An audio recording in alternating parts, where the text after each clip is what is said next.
بس انا برضه مش فاهم هي الناس ليه متضايقه من حشد الاسلاميين. انا شخصيا ما كنتش متضايق، بالعكس، لان انا في الحشد ده عرفت اخبار سعيده من غير المليونيه دي ما كنتش هسمع عنها ابدا. في خبر بيقول ان بشار الاسد مات دلوقتي، والخبر الثاني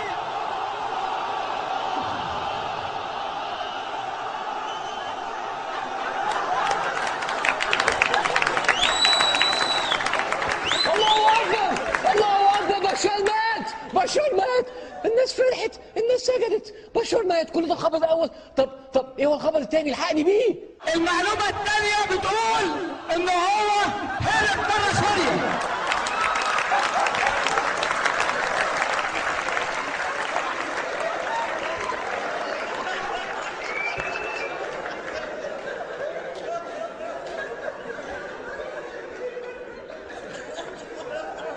يلا ادينا خدنا بركه السجود.